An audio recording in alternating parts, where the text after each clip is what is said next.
Welcome to the Hallowell Manor. I'm Max. And I'm Tina. And we're here to discuss Season 3, Episode 15 of Charmed. Just Harried. Okay, so this is kind of the iconic wedding of Charmed. Wait, really? Like, you don't think the wedding plot with Phoebe being tricked into a dark marriage is the iconic wedding episode? I mean, it should be. It's the coolest wedding by a lot. But this is, like, the one that's about true love and not about, evilly tricking someone into becoming the Queen of Hell. I mean, yes, love comes in many forms, Max. Yes, and, of course, it's weird that we've already talked about Phoebe's wedding. Well, I mean, I think we've made it pretty clear that we are Cole supporters in this house. Well, I mean, the secret first episode of Welcome to the Hallowell Manor, our April Fool's Day episode, dealt with the dark wedding. Oh, yeah, that's true. And that was just a coincidence because what we did was on April 1st, several years ago at this point. Yeah, on our old podcast, Welcome to Storybrooke, which was about Once Upon a Time. Right. We did an episode where we pretended that we had been doing a Charmed podcast that whole time.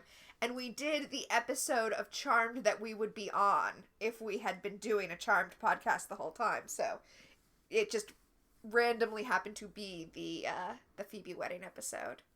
Which is great, and it also really, really draws your attention to how much Paige was just a fill-in for Prue when it comes to judging Cole and Phoebe's relationship. Oh, interesting. But we will get to that in time. This is the Piper and Leo wedding. I thought you were going to talk about how weird it is that this is the Piper and Leo wedding, and it's a Prue episode? It's a Prue episode, but you know what? I'm fine with that, because I love this episode. Yeah, I was kind of surprised. I remember not really being a huge fan of this episode the very few times I saw it in reruns. I feel like I was on a post-Rose McGowan rerun schedule when I was watching it back.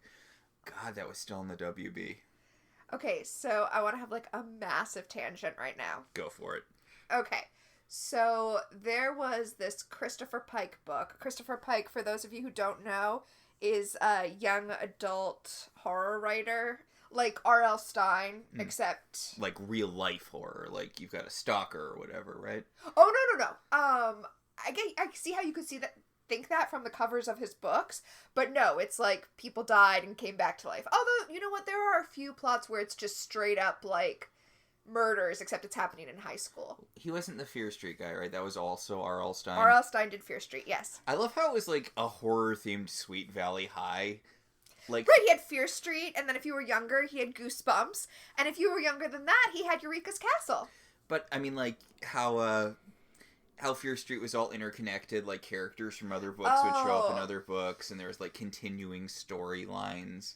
Okay, so this is like a tangent within a tangent. About Sweet Valley High? No, about Search Party, which I finally got around to watching. I didn't watch it originally because it came on TBS, and if you don't have cable, TBS isn't streaming anywhere, except now all of the old TBS shows are streaming on old as in it ended a year ago. Yes. All of the TBS shows are streaming on HBO Max, which we do have, which is why we just finished Miracle Workers literally like a second ago. So good. Every season is based off of a different book by the same author. We can't get into it. It's so good, though. Watch Miracle Workers. But it's also why I was finally able to sit down and watch Search Party, and, like, seriously, go watch Search Party. And I just love that there's a moment where one of the characters is on a mushroom trip and hallucinates that she is sitting at a table with all of the world's great dead authors, and the authors that are sitting there are Shakespeare, Virginia Woolf,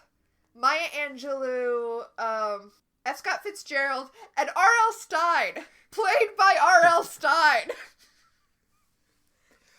Okay, back a level to Christopher Pike. So he wrote a book that was kind of a ripoff of Are You Afraid of the Dark? In fact, I think it might have even been called The Midnight Society. Wow, that was the name of the society, and Are You Afraid of the Dark? Yeah. Now, I could be wrong about what it was called. I could be thinking it was called that because of Are You Afraid of the Dark? But anyway, it was about, teens telling ghost stories. And one of the stories, like, just really stuck with me forever, and it was about a girl who managed to, like, split herself into two people so that one of them could stay at school and, like, get good grades, and the other one could go off and, like, party in biker bars. And, I see how you're bringing it back to this episode. yeah, just live irresponsibly. And anyway, that story always stuck with me, and that might be why I like this episode so much, because this is about Prue, sending her id off to have the adventures that she can't have. Don't worry, folks, though. Phoebe took a psych class. Oh my god. Not only does she used to live in New York, but she's also taken Psych 101. She even says it's Psych 101.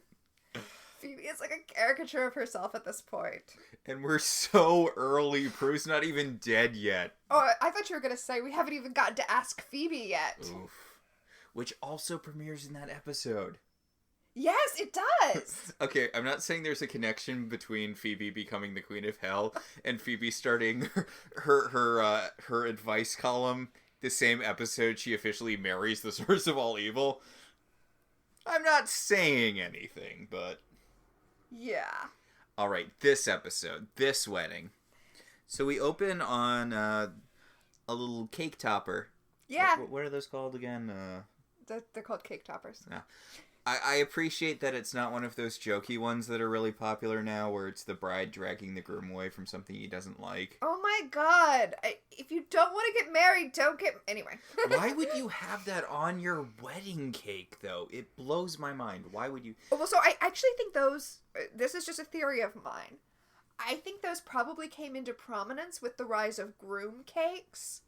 And those probably go on the groom cakes. Yeah. Wait, did you not know groom cakes were a thing? No. Is it like a cake they make for the bachelor party or something? No. Okay, so the wedding cake is usually like the traditional tiered whatever. Yeah. And then the groom's cake is usually something that's more like a chocolate or, you know, like a red velvet or something like that. Just be chocolate. Don't... Yeah, but what I mean is it's not something that's a traditional cake, wedding cake. And then usually the groom's interest is like presented on it. Like it might be decorated like fishing or golf or something. Oh my god. I know that we got married in very, very subtle cosplay, or not actually that subtle cosplay, but like...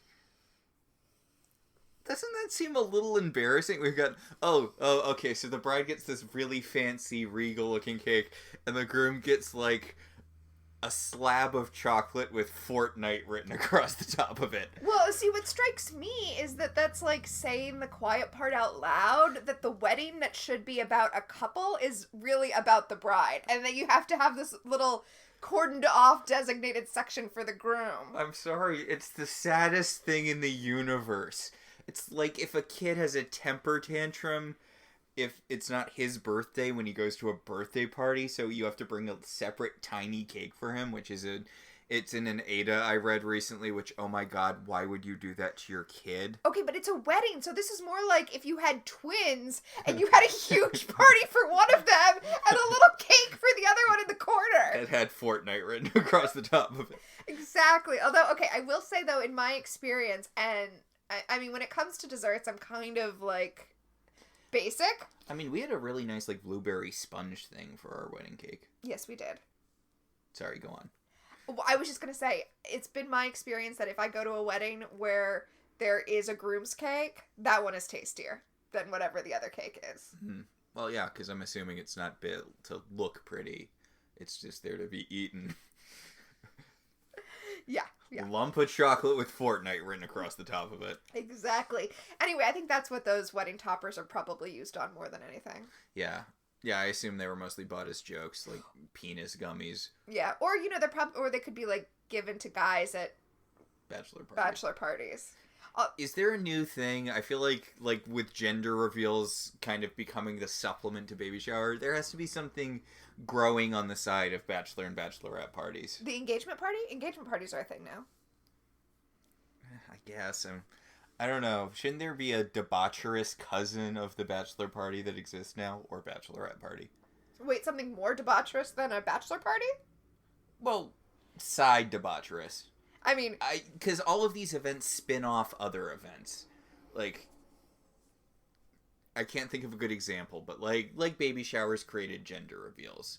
Also, like, I feel like there's more than one kind of baby shower now. I feel like that's splintering off into separate things. There are different kinds of baby showers, because you can have, like, a baby shower that's specifically, like, okay, we are just giving diapers, because diapers are hella expensive, so we're having a special diaper shower where everyone's gift is diapers, and then, like, another shower where you give, like, everything else. We got so many diapers as baby gifts, and we went through them all. It's always a good choice. Yeah, well, and also, where we registered, there was, like, a bonus where anytime somebody fulfilled a gift on our registry, it added more diapers to our, like, thing.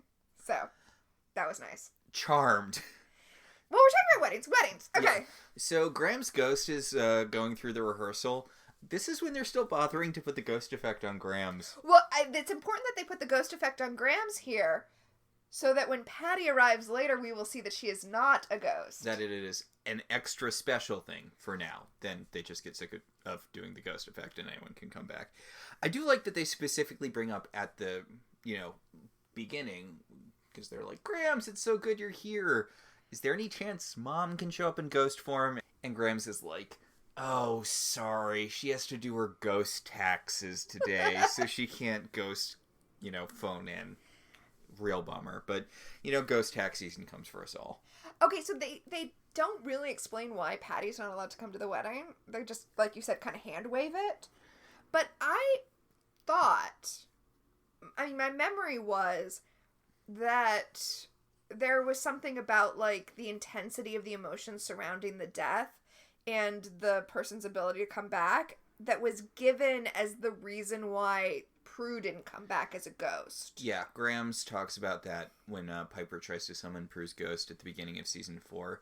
Grams tells her that you need to let the person be dead first before you can, Yeah, so, that makes sense to me, where even though Grams has been dead for a shorter amount of time than Patty, that loss is still sharper. Also, it makes sense in the context with which Patty has appeared in the past, only at very, very dire moments, basically when the sisters were at a point between life and death. Mm-hmm. To save Prue from Barbas, when she was nearly killed by Barbas, which I know it sounds dismissive because they beat Barbas so many times, but also he keeps coming back, so in a weird way, the fact that they've beaten him so many times makes him more of a threat. Yeah, right? He's the guy who won't stay vanquished. But then, and when they help Sam move on, although God knows that doesn't stick. It is kind of weird that the White Lighter, the elders brought Sam back as a White Lighter after he regular died. Mm-hmm. And then he was a White Lighter for a while, and then they made him human. Right. And then he died, and then they brought him back as a White Lighter again. Yeah. So, if you qualify for being a White Lighter, like, once, does that mean the elders can just bring you back whenever they want? Well, okay, so first of all, I think it's pretty clear the elders can do whatever they want, whenever, why ever. Point. But also, I feel like Sam's time as a human after he was dead and a White Lighter was, like, a temporary suspension. He was put on temporary paid leave for having sex with his charge. So, in this episode, Grams and Phoebe and Prue are getting the house ready for the wedding, and Prue is super tired, and she tells them that the reason she's tired is because she's been having this reoccurring dream that's been keeping her up. She says that she feels like she's awake in her dreams, so when she wakes up, it's like she didn't get any sleep at all. Yeah, and Phoebe asks what the dream is, and she's like, well, I'm at a biker bar with this hot biker dude. And Phoebe and Gramps, her sister and her grandmother, are both like, ooh, tell us more.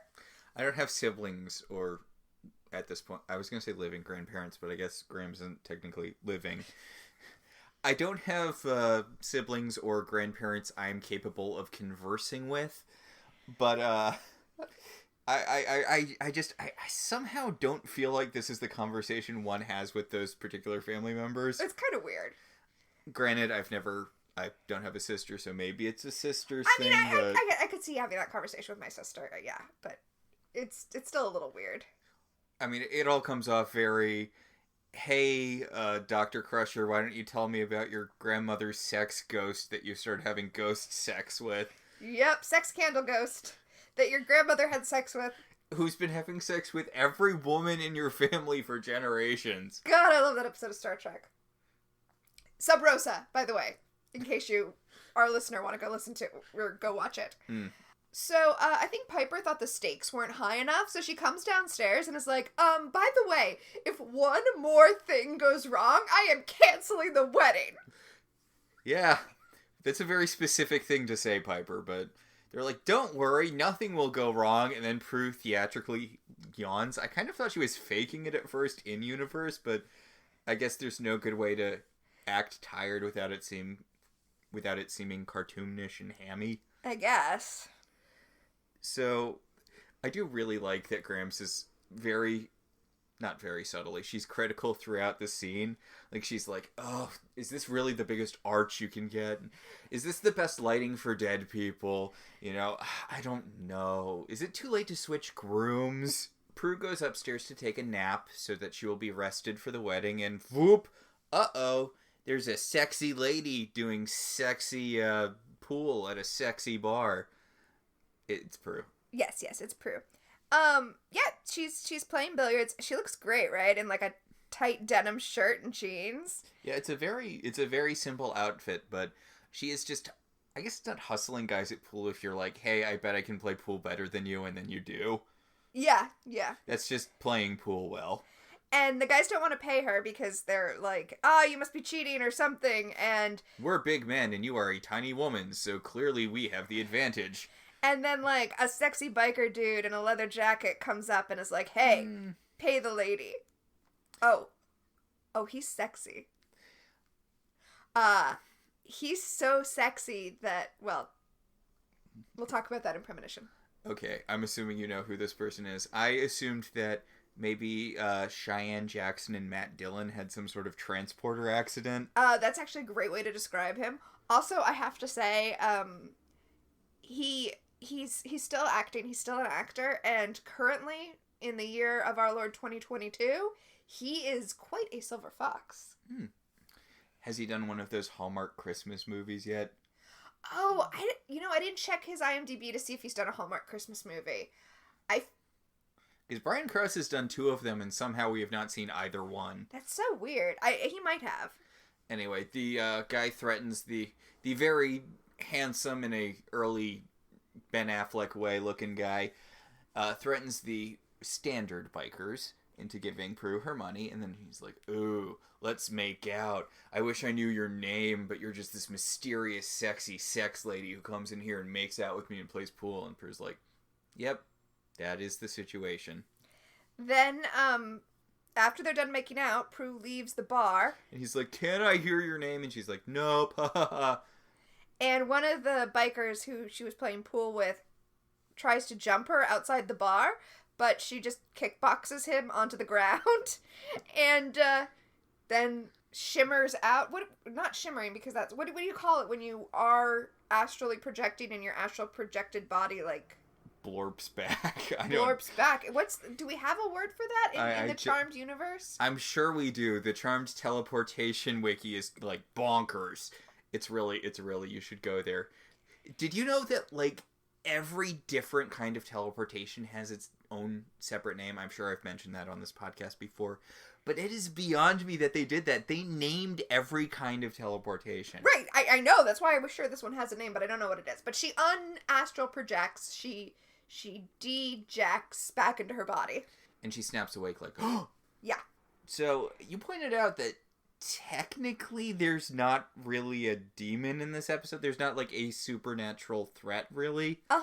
There's no supernatural threat in this episode. It's just Prue's, like, midlife crisis. So, we come back from the credits. It's the morning of the wedding. Leo has left a bunch of rose petals in the bed. That's just something she's gonna have to clean up later. I was just thinking that, because Piper wakes up and she's like, oh, a bed full of rose petals, but you're gonna have to clean that up. Also, I guess Leo can orb objects now. God, sucks for you, Paige. Right? Or do you think he just orbed somewhere, grabbed an armful, orbed back, dropped them, and then orbed out? Yes, I choose to believe that that is what happened. So, yeah.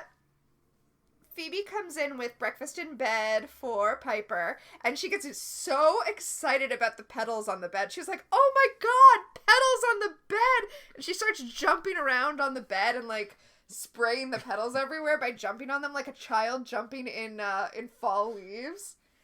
God, that's probably the kind of dork-ass shit Coop's into, so... Oof. God. Yeah. Well, I was actually going to bring up that while this episode was being filmed, Brian Krause had just been served with divorce papers from his wife because of the affair he was having with Alyssa Milano. So I just feel like that's an undercurrent to take into this episode. He doesn't seem all that bummed about it. I feel like maybe I'm reading into it because I know that was going on behind the scenes. But it feels like Leo's a little more subdued in this episode than I would normally expect him to be. Honestly, I think it kind of works. Yeah, it actually does. But and like I said, maybe I'm just reading that into it. But also Alyssa Milano seems a little more giddy than normal. But again, Alyssa Milano. So Prue starts immediately blathering about her sex dreams about the sexy biker man who sexfully beat up some guys and made them give her money. And Piper's like, for crying out loud, Prue, if this is a demon that we're going to have to fight on my wedding day, I'm going to cancel the wedding. Yes. Cancel the wedding. If one more thing goes wrong, I am establishing a second time. I will cancel the wedding. And Prue's like, no, he's just a normal guy I'm having sex dreams about. Pfft, it's definitely nothing to worry about. Smash cut to corpse. Yep. The corpse of the guy that Prue fought outside of the bar. And by the way, there's security footage of her fighting the guy. So, I mean... Shouldn't they have her VoIPing out? Oh, I think that was... She was beyond the range of the camera when she VoIPed out. I just think it's interesting that her astral self can be caught on film. Okay, God, so many questions. But it has a physicality to it, so I guess that makes sense. It does. Like, her astral form has always had a physicality, so it's not like this is inconsistent. It's just an interesting rule to note. I feel like that's not how having an astral form should work. Oh, yeah, it 100% is not. Her astral form is so overpowered because of the fact that it can interact with things. I mean... It's basically just kind of a cloning, but you remote control the clone with your brain power. It's kind of like a really weird roundabout teleport, too. Because, like, she could astral project to, like, the other side of the world. She could astral project to Japan and have a business meeting there and then wake up in San Francisco. I mean, honest to God, every time I napped, I would go somewhere, Then you'd be tired all the time like she is in this episode. Honestly, that is a different direction they could have played it, but I really like this episode, so. So, in the bar, police who are not our police are interrogating the patrons, including TJ, the hot biker dude. And he's like, yeah, I made out with her, but I don't know her name. I don't know the name of every single person I make out with. And the cop's like, wow, you're really cool. You're a cool dude. So, back at the house... Prue and Phoebe are looking for the something old, something new, something borrowed, something blue stuff. And their something old is Melinda Warren's blessing cup that she drank from on her wedding. I'm sorry, but we know that she was...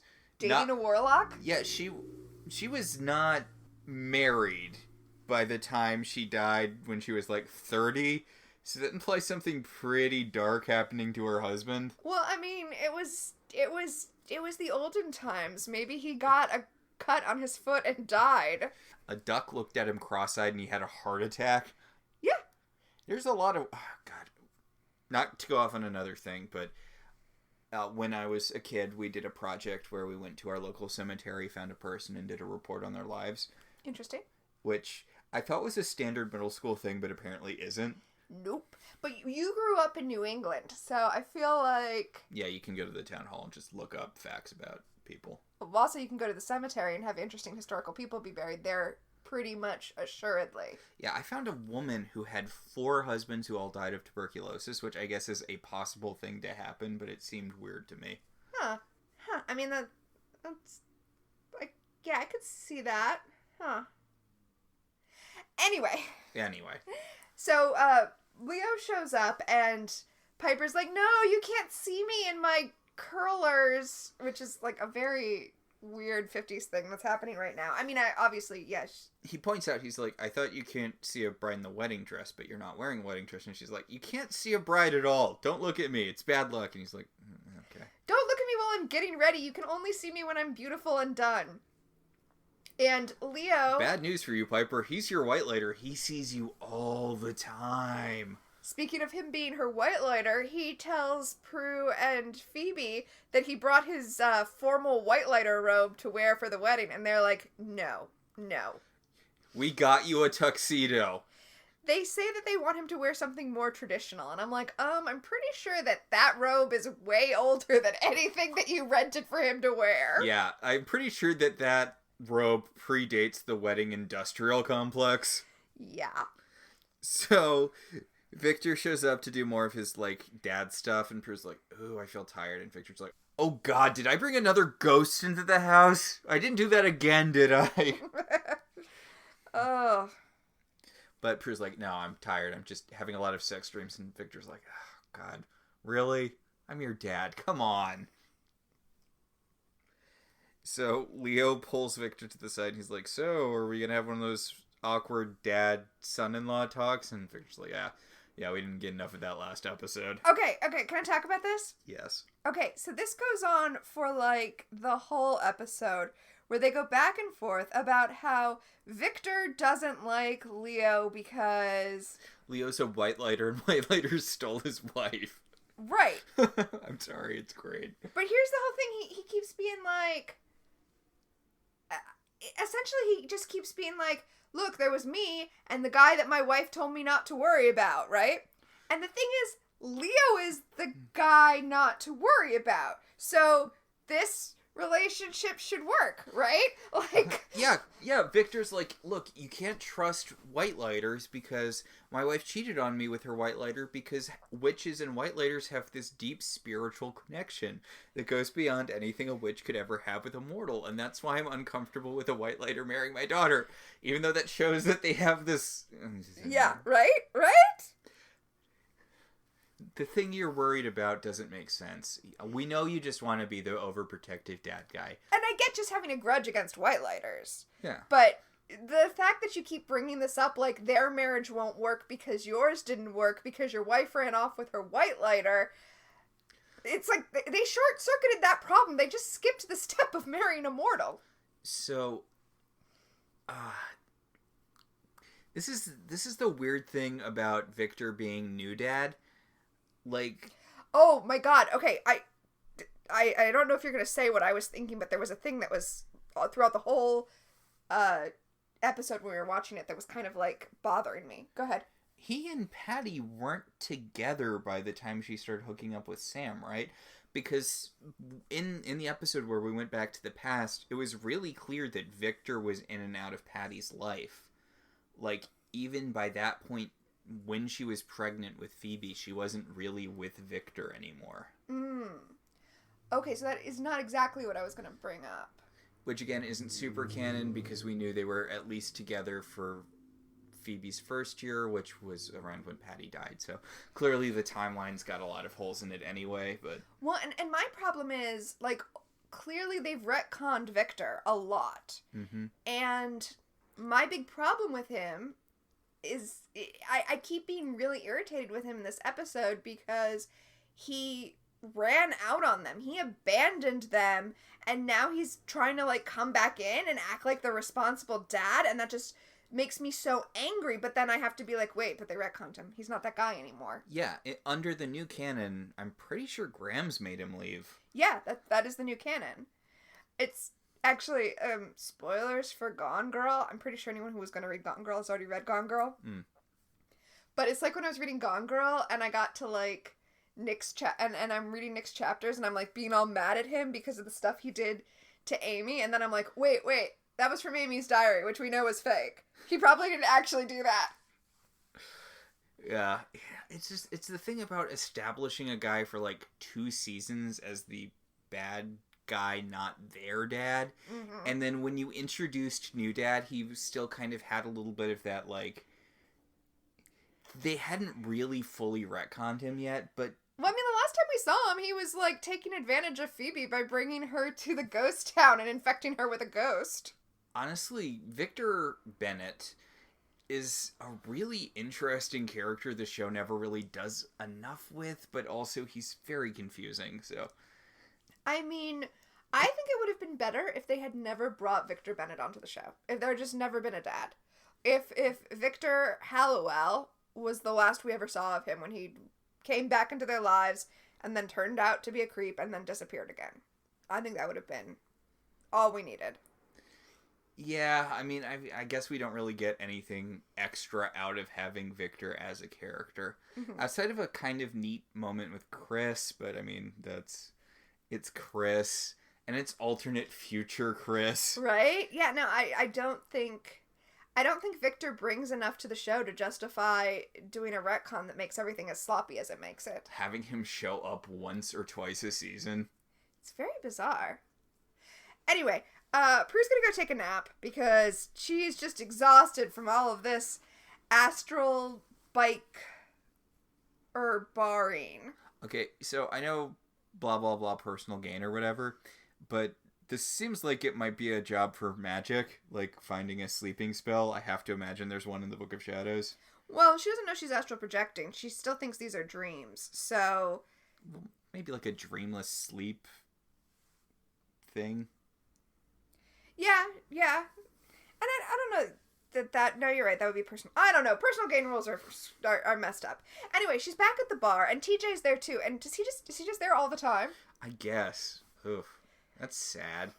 But yeah, he pulls her to the side and he's like, "What are you doing here, mysterious, beautiful lady?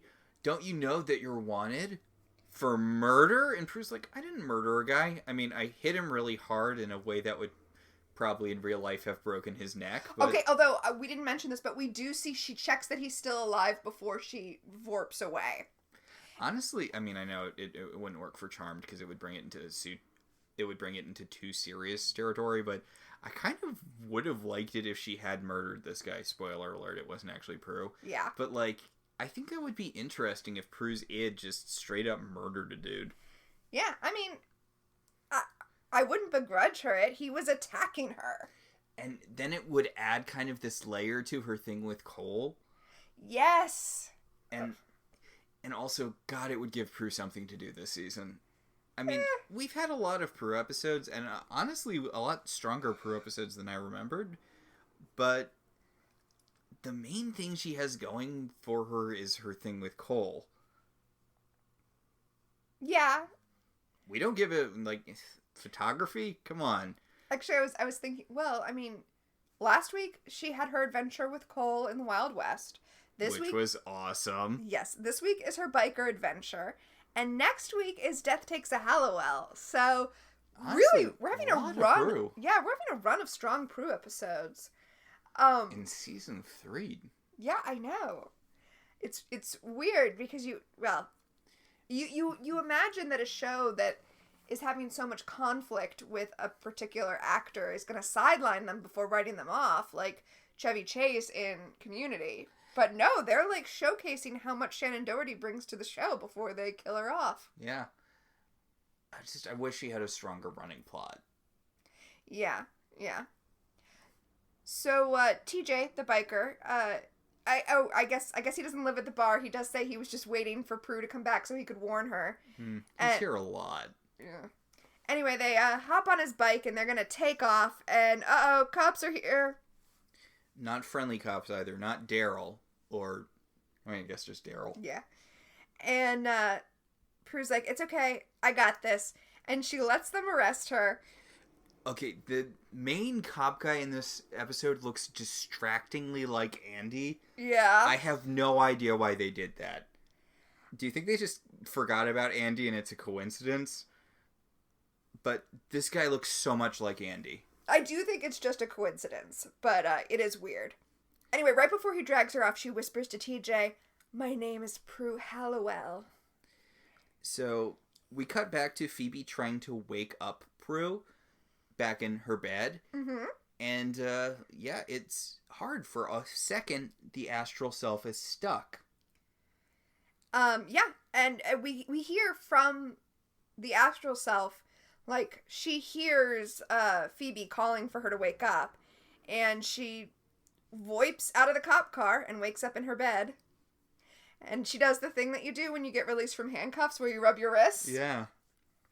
So, I do really like this next bit, where Phoebe and Prue are talking about what happened, and Prue's like, okay, maybe I'm psychically connected to a me from another dimension.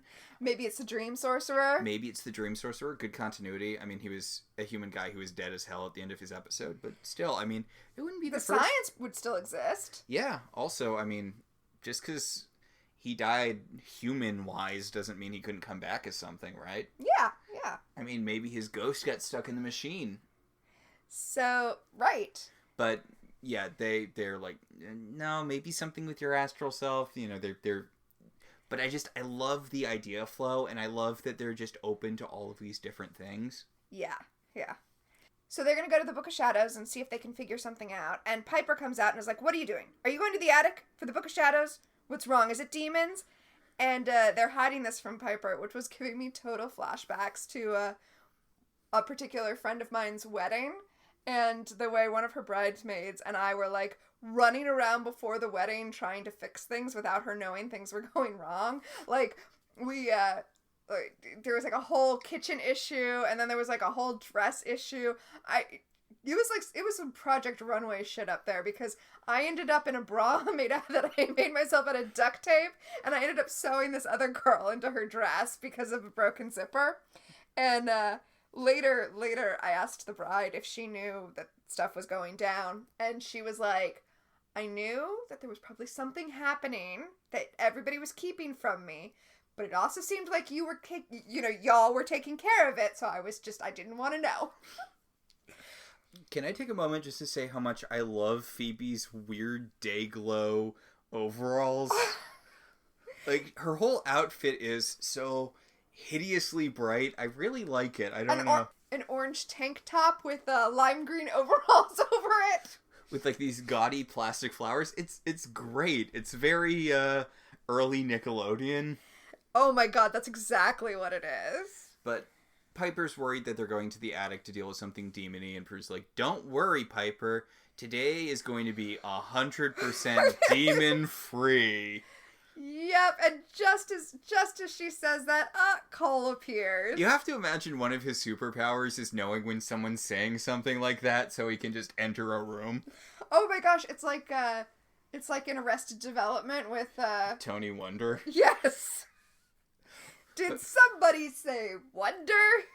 But he shimmers in, and Prue's like, "Oh god, this guy," which is great. It's weird to me that, I mean, it seems like there had to be so many more conversations between where Phoebe and Cole left it and the fact that it's just now casually accepted that they're a couple in this episode. But yeah, he just shimmers into the room. Prue rolls her eyes at him like she's Patty and Selma and he's Homer Simpson. He literally throws a present to Piper. He's like, "Here."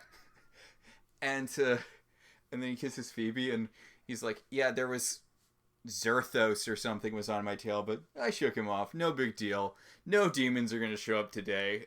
Wink, wink." I mean, other than Cole, they don't. No demons show up.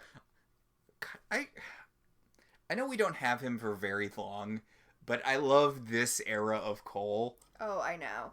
Just casual, not exactly ex-demon, but, you know, he's not rolling with his full power set right now.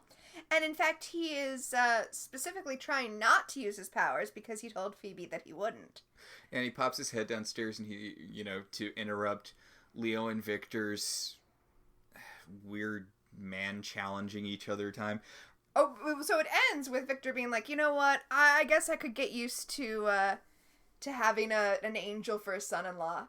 And I mean, Leo, he just came around and accepted you. You gotta throw Cole under the bus? Because he's like, what about a demon for a son-in-law?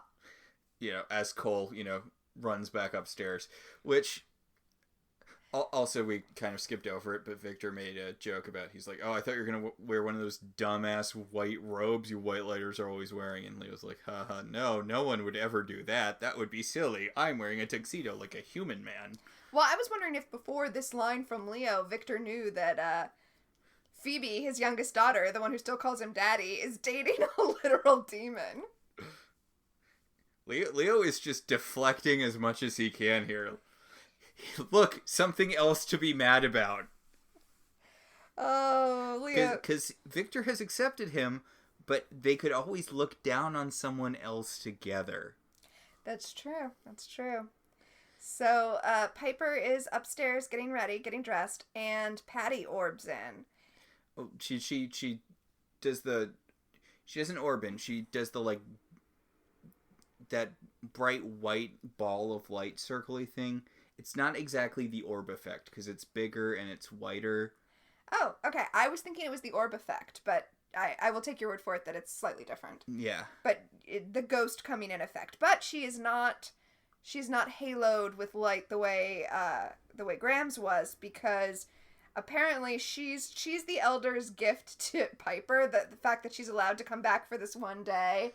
Yeah, apparently the Elders feel really guilty about the whole, unspeakable wrath thing. So, as a favor to Piper, they've brought her mom temporarily back from the dead. Also, as was established earlier, but I don't think we mentioned it, Graham's ghost is specifically only here for the wedding, and only so she can perform the wedding. Because they need a high priestess. Because they need a high priestess. Although they could just get regular married now that the Elders don't care, but But she has a very specific time limit for when she has to go back to Ghost World. Yep, she has to go back at midnight. Like Cinderella. I really, really like the scene between... I know I've been saying I like the scene so much, but this is a good episode. The scene between Patty and Piper is weirdly touching and real for Charmed. Oh, no, this is a really heart-wrenching scene. And it's not just Piper, because Phoebe and Prue come in and see Patty, and now they all have a moment where it's like, it's their mom who they lost, way too young. And even when she talks to Phoebe, she's like, I never even really got to be there for you. You didn't get to have, really any memories of me. So, before the other two come in, I think it was a really good choice to lead off this moment with just Piper encountering her mom. Oh, yeah. And there's a bit where where Piper says, I know this can't be real because you're not a ghost. And, you're not a ghost. This can't be real. And her mom just hugs her. And it's so... God... It's really understated for Charmed, which just sells the moment that much harder, because you have to imagine that Piper seeing her mom here, at this point in her life, she has to imagine this is like a demon or something shapeshifted into her mom. Oh. But the fact that she just knows her, because the assumption, if you see someone dead come back to life, I mean, probably not in Charmed, and you don't see the ghost effect, is that this is some shapeshifter or something, but she just knows her. Well, and Piper shares the, really, really sad detail that after her mom died, she had her wedding album, and she would just read it every night, or flip through it every night looking at pictures of her mom. That's so sad. Yeah, and Patty mentions that she has her hair done the same way Patty did at her wedding, and that's when Piper talks about that. It's this really great moment between the two of them, which I think is good. And I do like that they bring in the sisters almost immediately after this little moment. And Patty gets to have sort of individual moments where she talks about how proud of them she is and how crushed it left her that she couldn't be there for them. Mm-hmm. And, this show doesn't do this often, but it does it so well here. And it's different from with Graham's, because what's being mourned here is a lack of relationship. It's not... It's a relationship you lost before it could be formed, for all of them to different degrees, but... Mm-hmm. And also, it's a unexpected loss, right? You expect, Yeah. your older grandmother who has heart issues to... Right, but also, like, the expectation is that you'll, have your mother there to guide you to adulthood. But they didn't. They really didn't.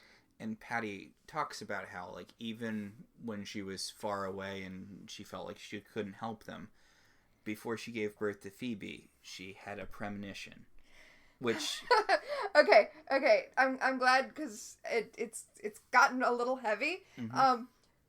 Premonitions sure are a jerk, aren't they? Yeah, she says that even when things looked darkest for them, she knew that they would be okay, because as she was giving birth to Phoebe, like, her last premonition while she was still power sharing with Phoebe when Phoebe was a fetus, was of the three, of all four of them together on Piper's wedding day. Hopefully I'm assuming this is one of those premonitions that's from the first eye view, because otherwise she would probably notice that she hasn't aged very much in the future. Right, the premonition was specifically of this moment, and I'm like, she must have been going through life thinking, okay, well, this can't be where I die because I haven't been to Piper's wedding yet. I can take that river demon on by myself. Premonitions are a jerk. So, luckily, this very heartfelt moment is completely undercut with what happens next. Daryl shows up and is like, hey, Prue, the cops are looking for you. And she's like, oh my god, well, can we finish the wedding first? And then I will go downtown and deal with that. Oh no, that's not what I meant. That does happen next. But what I meant was Patty coming downstairs with the girl and Victor Hallowell giving the most lead balloon performance ever, saying, hey, who brought my ex-wife back from the dead? God. Like, thanks, Rodney Dangerfield. Like, it's delivered in this weird, broad, comedic tone, which just... God, way to destroy the mood you just spent several minutes setting up. Okay, so speaking of destroying the mood, so... I do like that Daryl is letting them get married. He's like, yeah, okay, you can get married before I talk to Prue about the guy she murdered. Right? You have to think at this point he's just, like, along for the ride. Oh, hey, there's a ghost in the corner. Nothing surprises Daryl anymore. So, Piper comes down the stairs to Pachelbel's cannon, and her father, Victor, walks her down the hallway. Boo! Should have been Grams. I mean, I know Grams is marrying her, but... Yeah, Grams is officiating. Could they find Grams' old dog? Maybe that would do it better. Kit? Oh, God. Kit watched 2022. Kit could have given her away. Oh, anyway, she's at the altar with Leo and Grams, and then TJ comes flying through the door on his motorcycle. Like, he is so dramatic. He's not literally being chased right now. He could have rung the doorbell, but no! He comes roaring into the home on a motorcycle. And their house is upstairs. You have to go upstairs to get to their front door. So he had to stop and drag his motorcycle up those stairs so he could make this entrance, right? He bursts through the door. He knocks over all of the furniture, on the wedding path or whatever you call it. Prue astral faints onto the couch. He scoops up her astral self and then bursts out of there running over Piper's flowers as he does. Well, because when she faints, her astral self suddenly appears and, like, hops on the motorcycle. And he destroys the cake on his way out. Well, the tablecloth gets, like, caught under his wheel and pulls the whole cake down. What are you doing? You could have knocked at the door. It would have been less trouble because you had to bring the motorcycle up the stairs. And by the way... What a dick! By the way, what's Daryl doing when all of this goes down? Nothing! Daryl does nothing! He has no reaction to a guy on a motorcycle riding into the Halliwell's home. Also, the whole thing is shot in slow motion. It's a work of art. Oh, and then Piper storms away and Phoebe has to chase her, stepping over Prue's unconscious body to chase her. Like, they just leave Prue sprawled out on the floor. Oh my god, it's amazing. It's incredible. My gut hurts from laughing. It's so great. Oh. You know, while this was going on, I was just thinking about how if you're a demon hunter, if you're a witch, if you're something where you're going to expect demons to interrupt your wedding like this, I feel like that should affect the way you design your wedding gown. Like, this is a very traditional wedding gown with a long train. I really like it, personally. Oh, I have no problem with the wedding gown. I'm just like, ooh, I want more freedom of movement on my legs if demons might be attacking. Yeah, Piper's not really a dodging and weaving type. I feel like the freedom with the arms is more important for her. Oh, that's a good point. Yeah, she just freezes things. So... Oh, wait, can I tell you something? Yes, go. Okay, this is just so... this is like a stoned thought. All right. Okay, so I was like boiling something and I got to the stage where I took it off the stove and I put cold water in it and the, like, smoke was going up and I was putting the cold water on it and I was like, ooh, I'm putting the cold water on it while it's steaming so that the molecules will slow down and it'll be water. Like, it'll stop becoming steam and it'll be water. And I'm like, that's essentially what Piper does.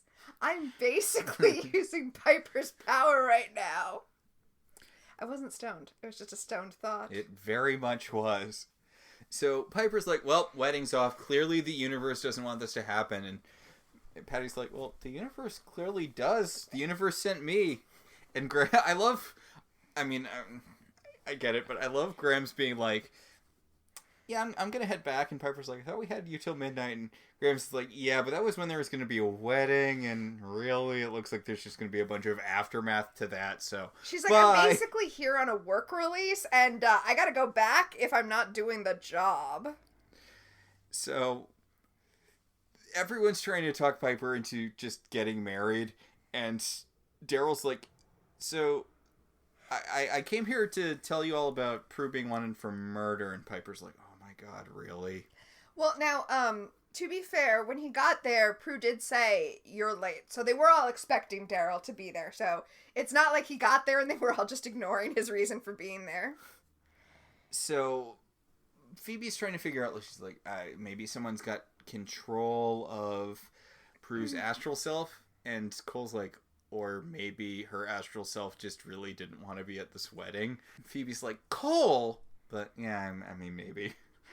So, now Cole and Leo are going to take lead on investigating what's going on. Okay. I feel like this is the first time it happens, and I love it every time it happens. Cole, Leo team up. Oh my god. It seems like it should be a buddy cop show, right? With an ex-demon and an ex-angel. Also... A current angel. Yes. Also, this is reminding me of Avatar: The Last Airbender, where it's like, everyone else got to go on a life-changing mission with Zuko. Everyone's getting their life-changing mission with Cole now. God. Yeah, everyone except Piper at this point. Right, because Daryl, Leo, and Prue have all had their life-changing mission with Cole. Yeah. So, anyway, they shimmer and orb over to the biker bar. And Cole's like, oh, by the way, one of my demon powers is that I can just look at someone and tell if they're a murderer, and that guy is a murderer, so... The guy, by the way, who... We didn't mention him before, but this particular guy, he's, like, got a skunk beard. Mm. And when the cops were there, he was like, oh, I saw who did it. It was that woman. It was Prue. He didn't know her name, but he was like, she definitely killed that guy. I totally witnessed it. Yeah. That's a really handy power to have, Cole. I know, right? And he's like, well, I've been suppressing it for Phoebe so that, since she doesn't want me to use any of my demon powers. And it's like, yeah, but that's a pretty helpful power for Phoebe, for the Charmed Ones. Yeah. God, do you think that's on all the time? Like, he just sees a little number of how many people someone's murdered over their heads, just at all times? Or do you think he can just kind of smell murder on them? Well, he says he can smell the blood of someone who's recently killed. And he can also see the aura of someone who is the kind of person who can kill. God, Cole has so many useful powers. Right? No wonder he became the king of hell. So, Victor's trying to talk Piper into marrying Leo by talking about how nice his marriage was before it imploded. So now we have a segment I like to call This Episode Was Written by a Man! Oh my god, yes. Oh, oof. Piper's like, I may have been blessed with magical powers and being one of the charmed ones, the most powerful magical being in the universe, but I'm cursed as a woman because I can never find love, and that's the most important thing for a woman. We Hallowells were blessed as witches, but cursed as women. Jesus Christ. Also, I do like how Grams' ghost woke her up with, "Good morning, Mrs. Hallowell. In our family, the women keep their names," which I love Grams so much. Yes. But, yeah, that was setting up this line where, Hallowells are blessed as witches, but, cursed as women. I also like how much everyone's been kind of making fun of Grams for having a bunch of husbands. Uh-huh. Which, considering some of them, well, at least one of them died not by Grams' own hand. I know we assume that Grams killed most of her husbands, but at least one of them was killed by demons, so that's a little mean. Well, they say that at one point they joke that you can tell Grams' age by counting the rings on her finger, which suggests that she marries and divorces in like a regular interval. So Prue and her biker friend are making out in a field. Okay, so you remember that thing where Anthony Sabato Jr. broke out of jail when demons were trying to kill him, and then he kidnapped Prue because, they were together in the Miss Hellfire episode, and he's like, I just wanted to kidnap you because I could sense that you're a dreamer like me, because I'm a dreamer, and together dreamers can love stars, moon, sky, etc., etc.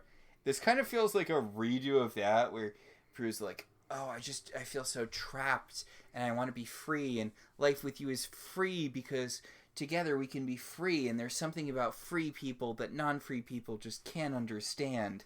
Well, yeah, but there's no kidnapping here.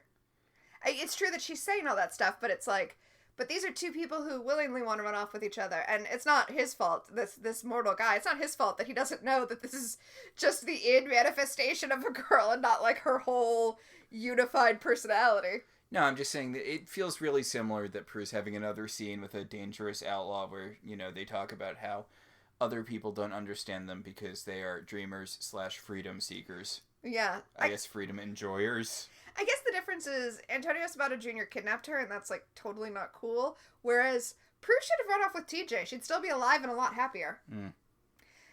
So, speaking of kidnapping Prue... That's a turnaround. Well, Phoebe casts a spell to, like, draw her astral self back. And she voips back to the manor. She's like, no! And Phoebe's like, don't worry, Prue. I've taken Intro to Psychology.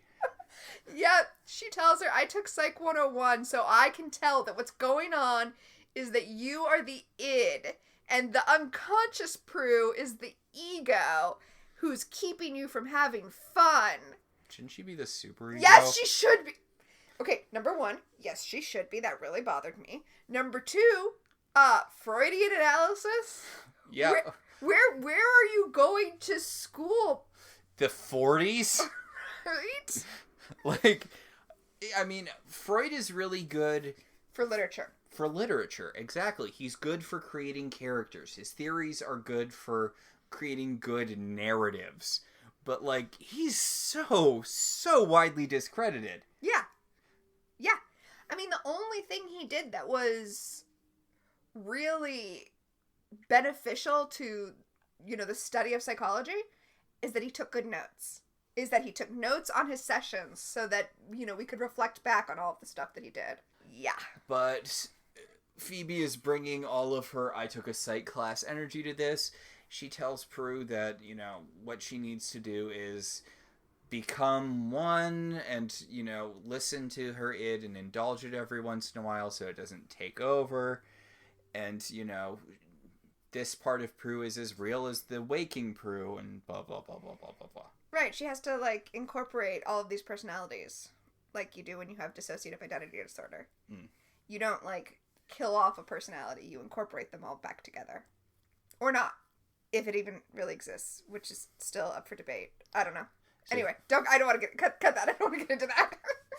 So Phoebe tells Astral Prue that she needs to get back into regular Prue, and they need to prove that they didn't murder a guy.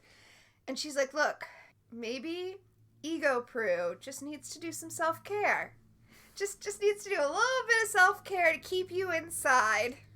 And Ed Prue's like, is Piper mad at me?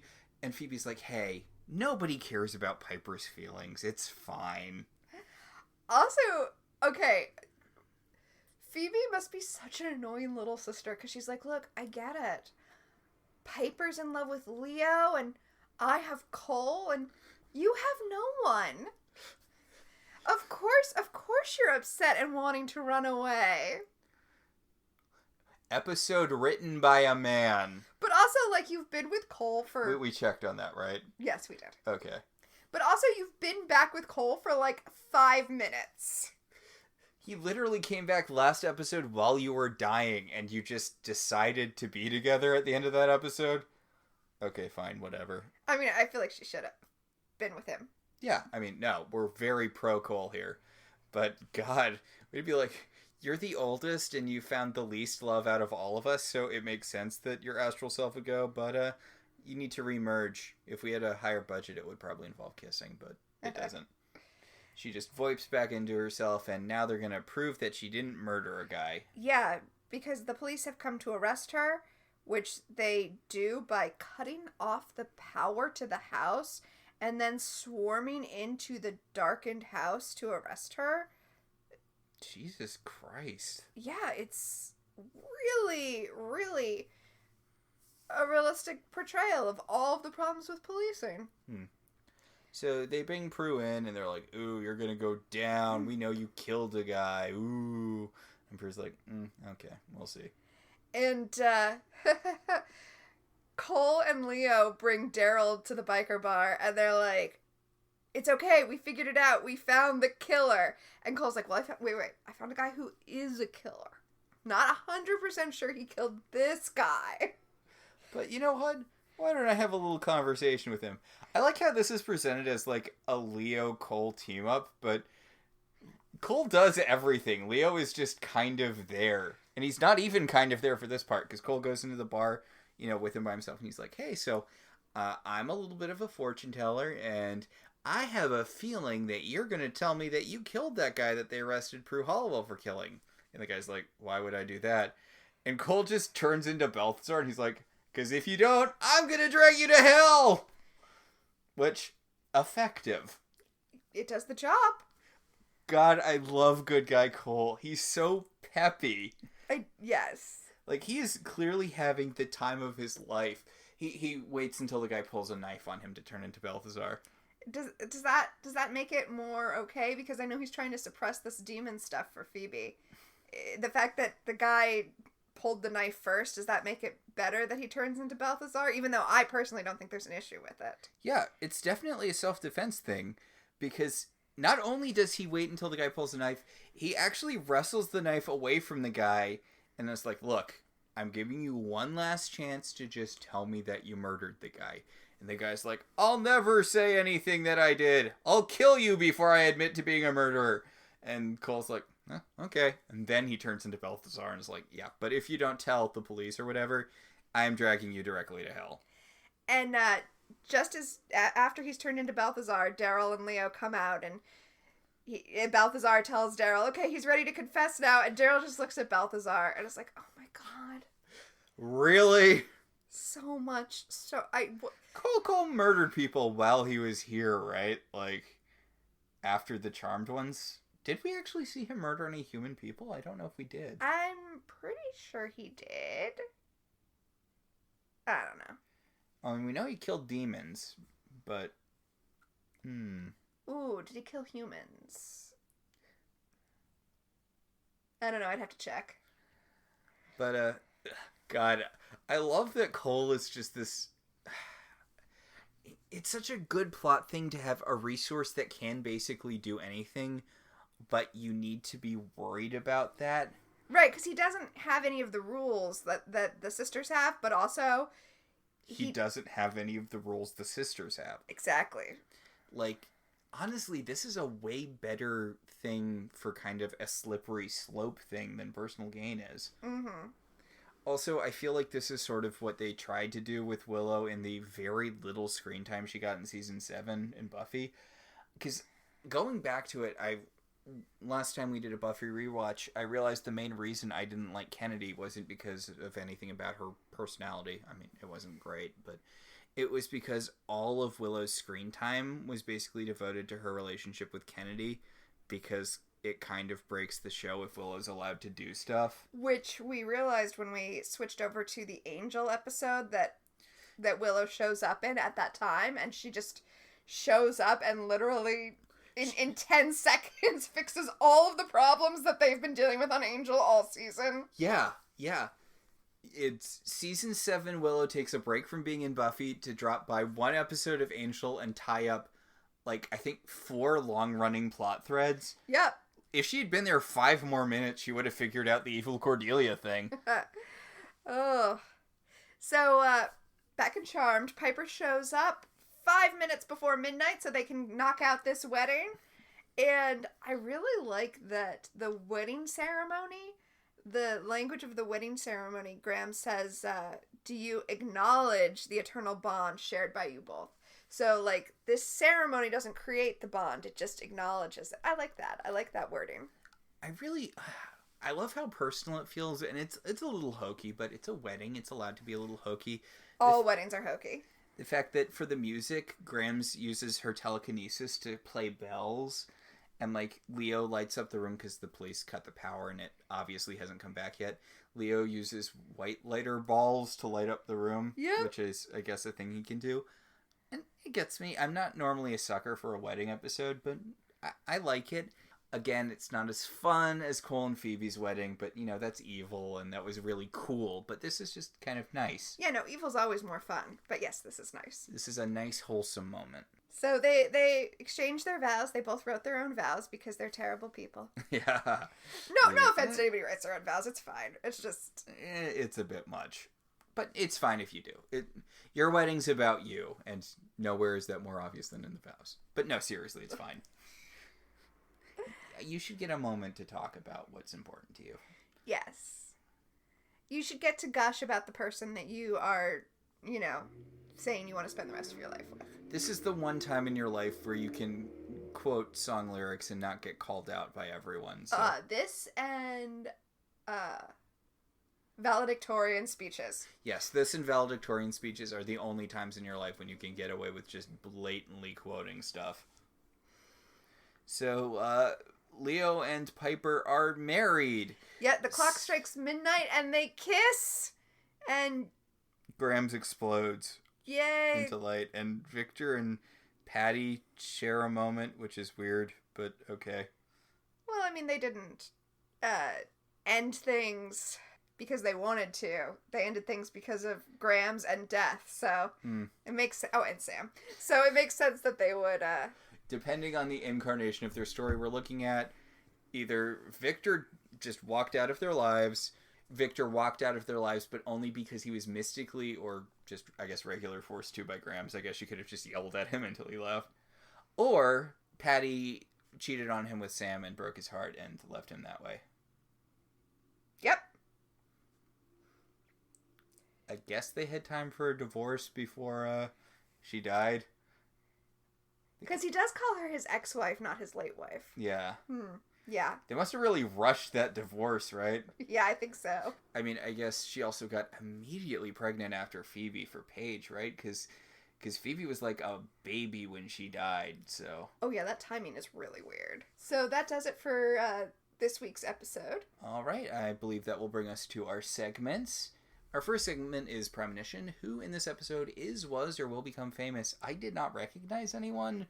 Apparently you did. Apparently Biker Guy is someone. Yeah, TJ is played by Dana Ashbrook, who is probably most famous for being Bobby Briggs on Twin Peaks. Laura Palmer's high school boyfriend, the one who, she was publicly dating at the time of her death.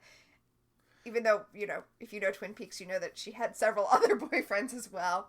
He kind of looked like, I don't know, dollar store Timothy Oliphant in that picture you showed. That's why I was like, huh. I was like, I know it's not Timothy Oliphant, but...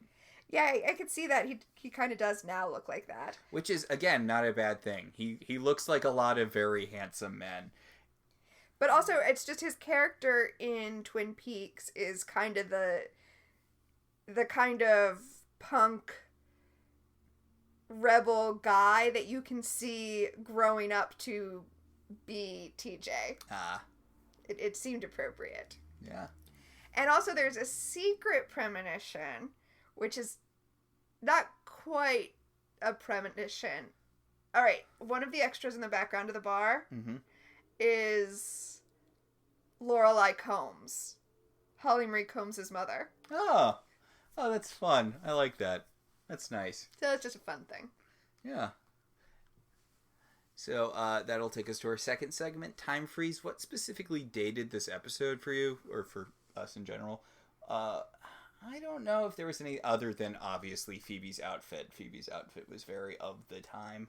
So, we didn't mention this when we were watching the episode, but I'm sorry, there was just a line that is the time freeziest of time freeze lines.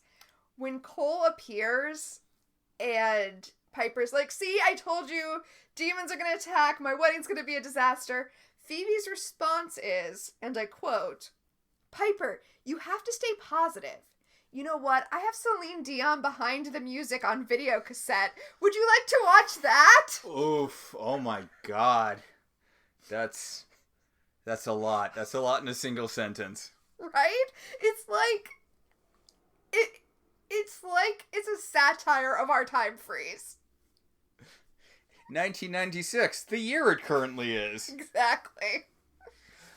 I believe that will take us to our last segment, Telekinesis. What, if anything, genuinely moved you this episode? Well, I mean, I think we're going to have the same moment, which is Patty reconnecting with her daughters for the first time. Yes. For me, specifically Piper, but really the scene as a whole. Yeah, the whole scene just hits me really hard. So, yeah. Oof. It is one of the times where Charmed feels very genuine. Yeah, I mean, this is a top-tier Charmed episode. Which is weird, because I don't think of it as one. I just remember the scene where, you know, the biker destroys the cake, which is very funny and kind of, you know... ridiculous? Yeah. Yeah, that is what sticks in your head. It's true. But this is actually a genuinely really good episode of Charmed. Yeah, good job, Charmed. Way to go. So the next episode we're going to talk about is Death Takes a Hallowell. And the description from Peacock is, Prue staves off the angel of death while trying to save someone's life. Weirdly enough, running character in this show. Yeah, I know. I like it. Yeah. So I guess that'll about do it. Yeah, I guess that'll do it for this week. Our show is partially listener supported. If you want to be one of those supporters, you should head over to our website, www.welcometotelevision.net, and click on our Patreon link. We'd like to thank our current $5 and above patrons, Beryl, Patricia, Rosa, Ryan, Maricruz, Benjamin, Kate, Jen, and Dan. If you'd like to support the show in other ways, you could always rate and review us on Apple Podcasts. It helps other people find the show. If you want to talk about this episode, or any episode of any television show, you should join our Facebook group, Welcome to Television. We can also be contacted at ilovetvzines on Twitter or at ilovetelevisionzines@gmail.com. So until next time, I'm Tina. And I'm Max. And this has been Welcome to Hallowell Manor.